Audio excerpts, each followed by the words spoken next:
आचार्य ने बिना नाम लिए सीएम नीतीश पर निशाना साधा। रोहिणी ने सोशल मीडिया पर लिखा कि समाजवादी पुरोधा होने का दावा वही करते हैं जिनकी विचारधारा हवाओं की तरह बदलती है। यानी नीतीश कुमार पर बड़ा तंज, उन्हें पलटू राम कहा जाता है। और अब ये कयास राजनीतिक गलियारों में फिर से लगाए जाने लगे हैं कि क्या नीतीश कुमार एक बार फिर से पलट जाएंगे। इससे पहले हमने आपको बताया, सूत्र ये जानकारी दे रहे हैं कि तालमेल नहीं हो पा रहा है अब नीतीश कुमार में और तेजस्वी यादव में, और यही कारण है कि विधानसभा भंग करने की सिफारिश वो कर सकते हैं। उत्कर्ष मेरे सहयोगी हमारे साथ इस खबर पर जुड़ चुके हैं। उत्कर्ष, खलबली मचा दी है एक बार फिर से इस खबर ने, क्या जानकारी है?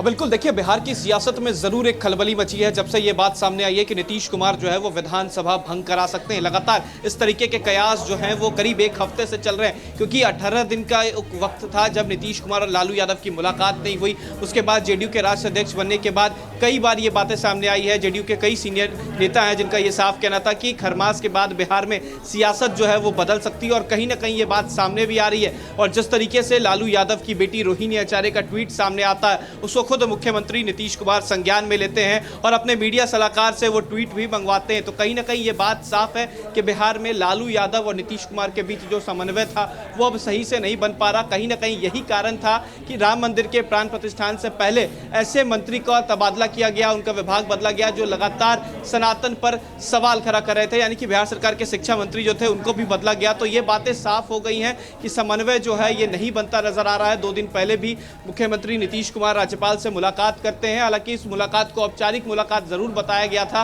लेकिन यह बात जिस तरीके से लगातार सामने आ रही है कि नीतीश कुमार की नाराजगी जो है वो नजर आ रही है। कई महीनों में नीतीश कुमार जो है वो नाराज हैं और गठबंधन जो है वो बदल सकते हैं। और साथ ही साथ ये भी बातें सामने आ रही है कि अगर इंडिया गठबंधन छोड़कर एनडीए गठबंधन में नीतीश कुमार आते हैं तो बिहार में लोकसभा चुनाव के साथ मध्यवर्ती चुनाव यानी कि विधानसभा चुनाव भी तय समय से पहले हो सकते हैं। और ये नीतीश कुमार ने पहले भी मांग की थी और नीतीश कुमार ने कई बार ये बातें कही हैं कि बिहार में लोकसभा चुनाव के साथ विधानसभा चुनाव जो है वो भी पहले हो सकता है, क्योंकि जिस तरीके से जो सीटें घटी हैं, लोकसभा के साथ विधानसभा की सीटें जेडीयू की घटी है, अब नीतीश कुमार चाह रहे हैं कि ये दोनों एक साथ करा के अपनी सीटें जो हैं वो बढ़ा सके। बिहार में 43 सीटों पर जो है वो जेडीयू आ गई है, नीतीश कुमार की पार्टी आ गई है। तो कहीं ना कहीं ये नीतीश कुमार की एक नई सोच है, एक नई रणनीति है कि बिहार में गठबंधन बदलकर दूसरे गठबंधन में जाना और लोकसभा सीट के साथ विधानसभा सीट भी बचा लेना, मध्यवर्ती चुनाव करा के इन तमाम चीज़ों को एक साथ करने की कोशिश जो है वो नीतीश कुमार की नजर आ रही है। और इसी वजह से ये बातें भी सामने आ रही है कि नीतीश कुमार जो है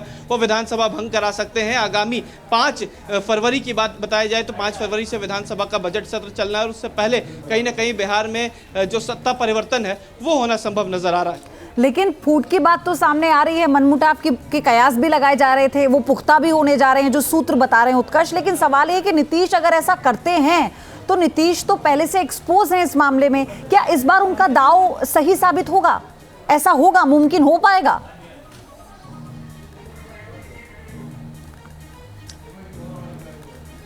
और बिल्कुल देखिए, अगर नीतीश कुमार को बीजेपी यानी कि एनडीए गठबंधन अपने साथ लेती है तो बिहार की सत्ता से नीतीश कुमार को हाथ धोना पड़ेगा, यानी कि मुख्यमंत्री पद से नीतीश कुमार को हटना होगा। भले ये बातें सामने आ रही है कि नीतीश कुमार की पार्टी यानी कि जनता दल यूनाइटेड के 2 डिप्टी सीएम जो है वो बन सकते हैं, लेकिन नीतीश कुमार को बिहार की राजनीति छोड़नी होगी। इसी बात पर जो बीजेपी है वो मानने को तैयार है कि नीतीश कुमार बिहार की राजनीति छोड़कर केंद्र की राजनीति में जाए। केंद्र की राजनीति में जो बड़े पद हैं वो नीतीश कुमार को दिए जा सकते हैं, लेकिन बिहार की सत्ता और मुख्यमंत्री की कुर्सी जो है वो बीजेपी को मिलेगी। उसके बाद ही और सबसे बड़ी बात यह है, जहां एक तरफ